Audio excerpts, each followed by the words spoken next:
June 2, 2014 నాడు ప్రత్యేకంగా ఏర్పడిన తెలంగాణ రాష్ట్రం యొక్క అప్పు 69,000 కోట్ల రూపాయలు. జూన్ 2, 2014 నాడు కల్వకుంట్ల చంద్రశేఖరరావు గారు పెద్దలు తెలంగాణ రాష్ట్ర ముఖ్యమంత్రిగా బాధ్యతలు చేపట్టి డిసెంబర్ 7, 2023 నాడు ప్రజా పాలనలో ప్రభుత్వాన్ని ఏర్పాటు చేసిన తెలంగాణ రాష్ట్ర రెండవ ముఖ్యమంత్రిగా నాకు బాధ్యత అప్పజెప్పినప్పుడు ఈ రాష్ట్రం యొక్క అప్పు 8,11,000 కోట్ల రూపాయల అప్పు. అక్షరాల 18 మంది ముఖ్యమంత్రులు దాదాపుగా 60 ఏళ్లు 69,000 కోట్ల రూపాయల అప్పు చేస్తే కేవలం ఒకే ఒక్క కుటుంబం కల్వకుంట్ల చంద్రశేఖరరావు గారి కుటుంబము 7 లక్షల కోట్ల పైగా అప్పు చేసి రాష్ట్ర విభజన జరిగినప్పుడు 16,000 కోట్ల రూపాయల మిగులు ధనిక రాష్ట్రంగా తెలంగాణ రాష్ట్రాన్ని శ్రీమతి సోనియా గాంధీ గారు శ్రీ మన్మోహన్ సింగ్ గారు మనకు అప్పచెప్పితే అప్పుల ఊపిలో నిండా ముంచేసి మళ్ళీ లేవ్వడానికి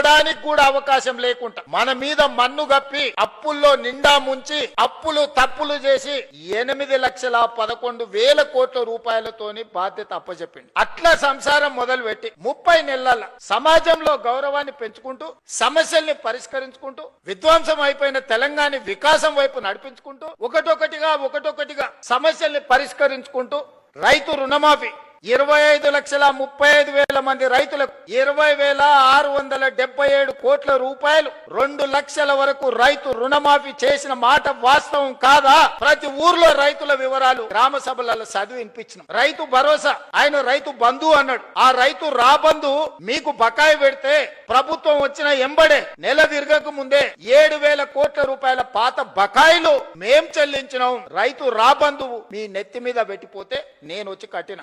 ఇవాళ రైతు భరోసా 10,000 సంవత్సరానికి వాళ్ళు ఇస్తే 12,000కు పెంచి ఇప్పటి వరకు 27,000 పైచిలుకు కోట్ల రూపాయలు మీ ఖాతాలేసి ఇవాళ మరో 9,000 కోట్ల రూపాయలు వేయడానికి మొదటి విడత 9 రోజుల్లో మీ ఖాతాలో 9,000 కోట్లు వేయడానికి దాదాపుగా రైతు భరోసా మీద ఈ విడతతో కలిపితే 36,000 కోట్ల రూపాయలు ఈ రోజు రైతులకు అందించిన చరిత్ర ఈ రోజు ఈ ప్రభుత్వానిది.